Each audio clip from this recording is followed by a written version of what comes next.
ವಸುದೇವಸುತಂ ದೇವಂ ಕಂಸಚಾರುಣಮರ್ದನಂ ದೇವಕೀ ಪರಮಾನಂದಂ ಕೃಷ್ಣಂ ವಂದೇ ಜಗದ್ಗುರು. ಈ ಇಂದಿನ ಶ್ಲೋಕಗಳಲ್ಲಿ ಕೃಷ್ಣ ಪ್ರಜ್ಞೆಯ ಮಹತ್ವ, ಕೃಷ್ಣ ಪ್ರಜ್ಞೆಯನ್ನು ಸಾಧಿಸಬೇಕಾದ್ರೆ ಯಾರ ಮೂಲಕ ಹೋಗಬೇಕು ಅಂದರೆ ಗುರುವಿನ ಮೂಲಕ ಹೋಗಬೇಕು. ಮತ್ತು ಆ ಶಿಷ್ಯನಿಗೆ ಇರಬೇಕಾದಂಥ ಲಕ್ಷಣಗಳು, ಆ ಕೃಷ್ಣ ಪ್ರಜ್ಞೆಯಲ್ಲಿರಬೇಕಾದ್ರೆ ಇಂದ್ರಿಯಗಳ ಮೇಲೆ ಯಾವ ರೀತಿಯಲ್ಲಿ ಆ ತೋಟಿಯಲ್ಲಿ ತಗೋಬೇಕು. ಮತ್ತು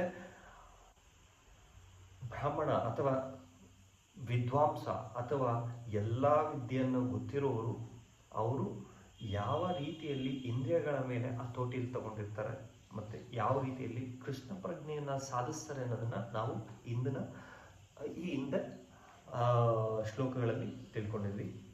ಈಗ ಮತ್ತೊಂದು ಶ್ಲೋಕ 5ನೇ ಅಧ್ಯಾಯ ಅಂದರೆ ಕರ್ಮ ಸನ್ಯಾಸ ಯೋಗದಲ್ಲಿ 29ನೇ ಶ್ಲೋಕವನ್ನು ತಿಳ್ಕೊಳ್ಳೋಣ. ಅದರ ತಾತ್ಪರ್ಯವನ್ನು ತಿಳ್ಕೊಳ್ಳೋಣ. ಈ ರೀತಿ ಇದೆ: ಭೋಕ್ತಾರಂ ಯಜ್ಞ ತಪಸ್ಸಾಂ ಸರ್ವಲೋಕ ಮಹೇಶ್ವರಂ ಸಹೃದಂ ಸರ್ವಭೂತಾನಾಂ ಜ್ಞಾತ್ವಾ ಮಾಂ ಶಾಂತಿ ಮೃಚ್ಛತಿ ಅಂತ ಹೇಳ್ತಾರೆ. ಅಂದರೆ ಪರಮಾತ್ಮ ಸ್ವಯಂ ಹೇಳ್ತಾನೆ, ಈ ಲೋಕದಲ್ಲಿ ಪ್ರತಿಯೊಂದು ನಾನೇ ಅನ್ನೋದನ್ನು ಈ ಶ್ಲೋಕದಲ್ಲಿ ಅಡಗಿಸಿಟ್ಟಿರ್ತಾರೆ. ಅವ್ರು ಹೇಳ್ತಾರೆ, ನೀವು ಮಾಡುವ ಪ್ರತಿಯೊಂದು ಯಜ್ಞ, ತಪಸ್ಸು, ಆ ತಪಸ್ಸಿನಲ್ಲಿ ಮತ್ತು ಯಜ್ಞದಲ್ಲಿ ನಾನೇ ಇರ್ತೀನಿ. ಕಡೆಯದಾಗಿ ಅದರ ಕೊನೆಯದಾಗಿ ಸಿಗೋದೇನು ಅಂತಂದರೆ ನಾನೇ ಅಂತ ಹೇಳ್ಬಿಟ್ಟು ಸ್ವಯಂ ಶ್ರೀಕೃಷ್ಣ ಇದನ್ನು ಅರ್ಜುನನಿಗೆ ಹೇಳ್ತಾರೆ. ಮತ್ತು ಎಲ್ಲ ಲೋಕಗಳ ಒಡೆಯ ನಾನೇ, ಎಲ್ಲ ದೇವತೆಗಳ ಒಡೆಯ ನಾನೇ, ಆ ದೇವತೆಗಳ ಶ್ರೇಷ್ಠರಲ್ಲಿ ಶ್ರೇಷ್ಠ ನಾನೇ ಅಂತ ಹೇಳ್ತಾರೆ. ಇಲ್ಲಿ ಪರಮ ಪ್ರಭು ನಾನೇ, ಎಲ್ಲ ಜೀವಿಗಳಿಗೆ ಉಪಕಾರಿ ಮಾಡೋನು ನಾನೇ, ಹಿತೈಷಿಯು ನಾನೇ.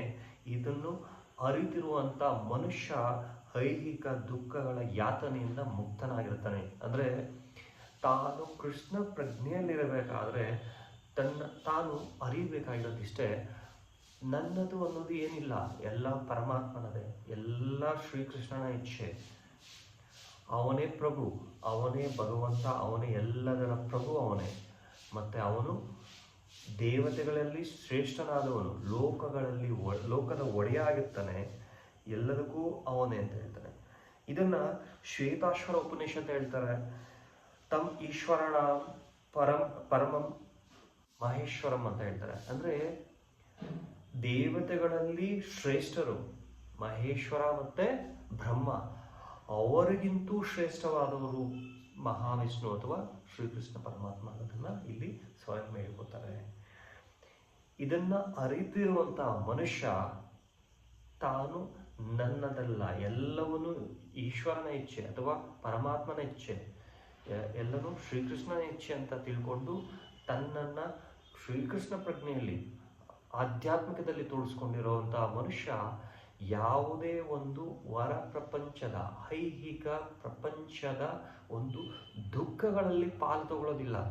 ಅದು ಹಿಂದೆ ಶ್ಲೋಕದಲ್ಲೂ ಅದನ್ನೇ ತಿಳ್ಕೊಂಡಿದ್ದೀವಿ. ಏನಂತಂದರೆ ಕೃಷ್ಣ ಪ್ರಜ್ಞೆಯಲ್ಲಿರುವಂಥವರು ದುಃಖವನ್ನು ತಗೊಳ್ಳೋದೇ ಇಲ್ಲ. ಏನಕ್ಕೆ ಅಂತಂದರೆ ಯಾವುದಕ್ಕೂ ಅವರು ಅಟ್ಯಾಚ್ ಆಗಿರೋದಿಲ್ಲ, ಯಾವುದನ್ನು ಅವರು ತಾನು ಅದಕ್ಕೆ ಹೊಂದಿಸ್ಕೊಂಡಿರೋದಿಲ್ಲ. ಎಲ್ಲದರಲ್ಲೂ ಇರ್ತಾರೆ, ಕಮಲದ ರೀತಿಯಲ್ಲಿ ಇರ್ತಾರೆ. ಅಂದರೆ ಕಮಲ ನೀರಿನಲ್ಲಿರುತ್ತೆ, ಆದರೆ ನೀರಲ್ಲಿರುತ್ತೆ ಅಥವಾ ಕೆಸರಲ್ಲಿರುತ್ತೆ, ಕೆಸರಲ್ಲಿ ಬೆಳೆಯುತ್ತೆ, ಆದರೆ ಅದಕ್ಕೆ ಯಾವುದೇ ಒಂದು ಕೆಸರಿನ ಅಂಟು ಆಗೋದಿಲ್ಲ.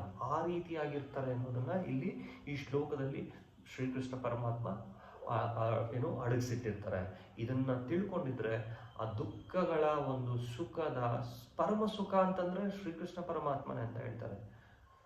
ಇಲ್ಲಿ ಹೊರ ಪ್ರಪಂಚದಂತ ಸಿಗೋದು ತಾತ್ಕಾಲಿಕ, ಕ್ಷಣಿಕ, ಈ ಸಂದರ್ಭಕ್ಕಷ್ಟೇ ಅದು ಸಿಗುವಂಥದ್ದು. ಅದಾದ ನಂತರ ಹೋಗುತ್ತೆ. ನಾವು ಮಾತನಾಡಬೇಕಾದ್ರೆ ಆ ಖುಷಿ ಅಷ್ಟು ಸ್ವಲ್ಪ ಹೊತ್ತಿರುತ್ತೆ, ಅದಾದ ನಂತರ ಮತ್ತೆ ತಿರುಗಿ ಬೇರೆದೇನೋ ಒಂದು ಬರುತ್ತೆ. ಐಹಿಕ ಪ್ರಪಂಚದಲ್ಲಿ ಮತ್ತೊಂದು ಬಂದಾಗ ಅದನ್ನು ಬಿಟ್ಟು ಹೋಗ್ತೀವಿ. ಅದೇ ರೀತಿಯಲ್ಲಿ ದುಃಖನೂ ಅಷ್ಟೇ, ದುಃಖವನ್ನು ಈ ಕ್ಷಣಿಕವಾಗಿ ಪಡಿತೀವಿ, ಅದಾದಮೇಲೆ ಬಿಟ್ಟು ಹೋಗುತ್ತೆ, ಮತ್ತೆ ಸುಖ ಬರುತ್ತೆ. ಸುಖ ದುಃಖಗಳ ಅಲೆಗಳು ಇಲ್ಲಿ ಹೋಗ್ತಾ ಇರುತ್ತೆ. ಆದರೆ ತನ್ನನ್ನು ಶ್ರೀಕೃಷ್ಣ ಆಧ್ಯಾತ್ಮಿಕ ಅಥವಾ ಕೃಷ್ಣ ಪ್ರಜ್ಞೆಯಲ್ಲಿ ಇಟ್ಕೊಂಡಿದ್ದಾಗ ತಾನು ಅತಿ ಶ್ರೇಷ್ಠವಾದ ಆನಂದದಲ್ಲಿ ಸಂಪೂರ್ಣವಾಗಿ ಅದೇ ಆನಂದದಲ್ಲಿರ್ತಾರೆ. ಅವನಿಗೆ ದುಃಖ ಅನ್ನೋದೇ ಇರೋದಿಲ್ಲ ಅನ್ನೋದನ್ನು ಈ ಶ್ಲೋಕದಲ್ಲಿ ಪರಮಾತ್ಮ ಹೇಳ್ತಾರೆ. ಮುಂದಿನ ಶ್ಲೋಕದಲ್ಲಿ ಮತ್ತಷ್ಟು ವಿಷಯಗಳನ್ನು ತಿಳ್ಕೊಳ್ಳೋಣ. ಶ್ರೀಕೃಷ್ಣ ಅರ್ಪಣಮಸ್ತು. ಹರಿ ಓಂ ತತ್ಸತ್.